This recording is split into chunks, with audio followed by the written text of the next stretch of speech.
Muy buenos días, mi nombre es Daniela Zambrano Solano, estudiante de la Universidad de Pamplona del programa de Ingeniería Química. El artículo que vengo a exponer es Vigilancia del contaminante en las aguas residuales mediante espectroscopia infrarroja utilizando fibras ópticas de vidrio de Colcagenuro. Para ello es necesario saber algunos conceptos básicos que nos ayudarán para entender esta investigación.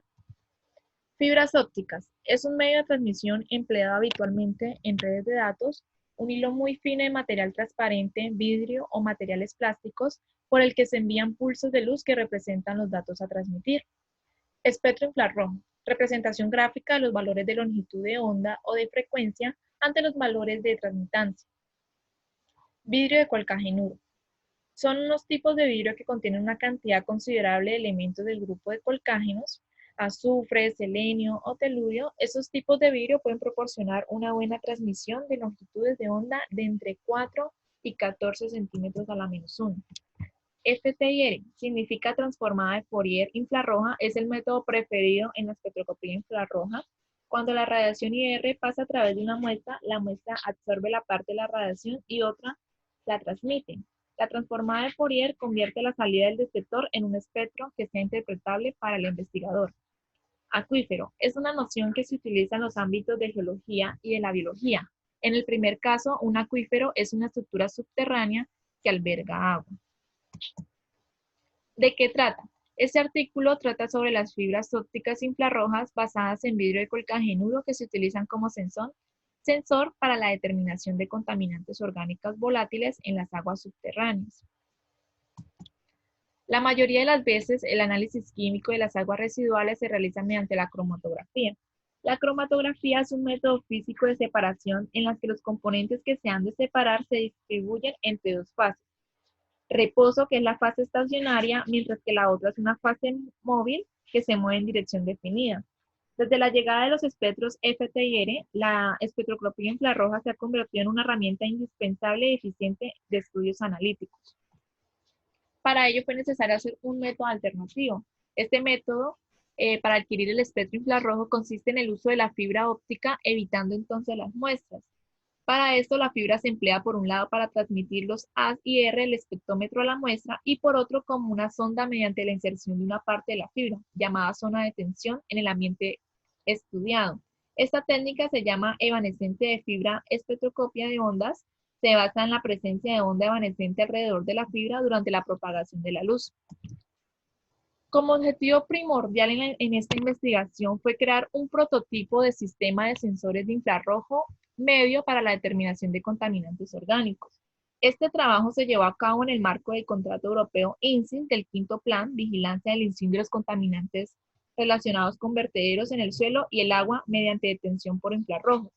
Cabe resaltar que las capacidades de la fibra han sido mejoradas debido a un programa muy preciso de condiciones, cables largos para transmitir el haz, alta sensibilidad para la zona de tensión, grandes ventanas de transmisión para detectar simultáneamente varias especies químicas y un dispositivo eficiente para proteger la fibra.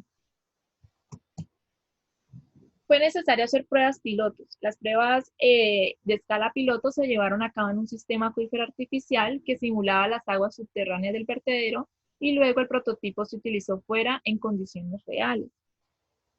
Hubieron materiales que fueron las fibras que se fabricaron utilizando el vidrio de TAS. Esta composición permite tener una gran ventana de transmisión óptica de 4000 a 900 centímetros a la -1. El vidrio se preparó en un tubo de cilín al vacío siguiendo el debido protocolo. Los elementos del TA se fueron primero severamente fabricados o purificados, luego la mezcla fue destilada y mantenida a 700 grados centígrados durante 12 horas en un horno de balanceo para asegurar una buena homogenización del líquido. Las ampollas del silicio se apagaron a una temperatura de transición vírtida de 137 grados centígrados. Finalmente, las fibras fueron hechas de los cilindros de vidrio gracias a una torre de dibujo construida en el laboratorio.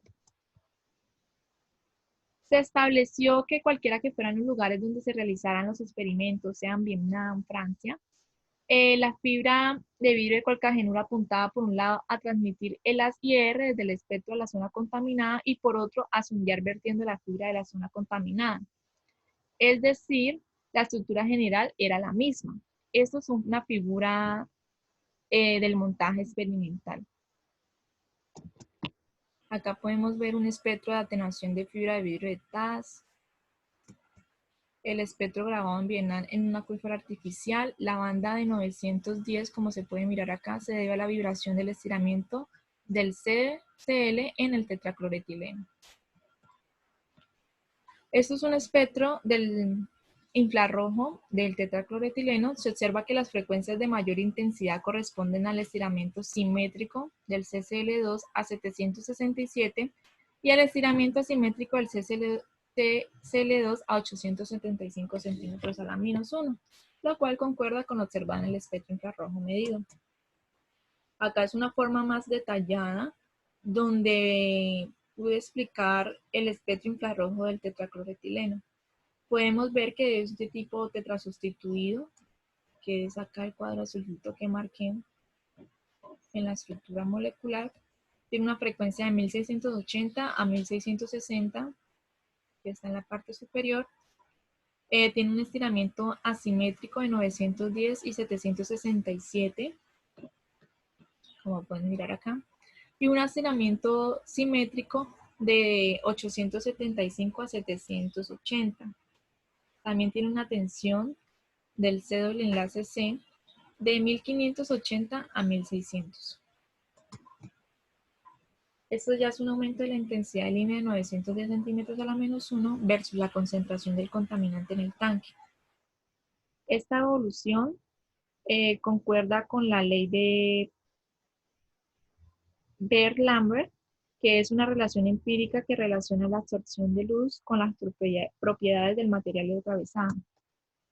Esto ya es una curva analítica del tetracloretileno.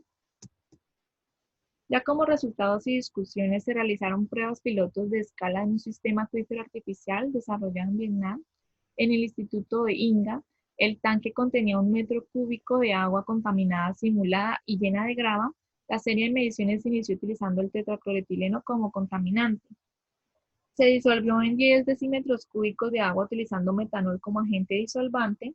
Durante la migración de las contaminantes a través del tanque, las señales de los sistemas de sensores fueron registradas en un computador. Acá pueden ver una fotografía del sensor utilizado para la campaña de medición en el campo. Ya como conclusiones y para finalizar esta exposición, podemos decir que debido a una gran ventana de transmisión y sus bajas pérdidas ópticas, la fibra de vidrio de TAS permite el acceso a las posiciones de las bandas de absorción de contaminantes. Otra es que desde el punto de vista, el acoplamiento de diodos láser IR con fibras de vidrio TAS podría ser una pista prometedora que exploraremos en un futuro próximo. Es necesario también decir que se esperan mejoras relacionadas directamente con el sensor. Muchísimas gracias.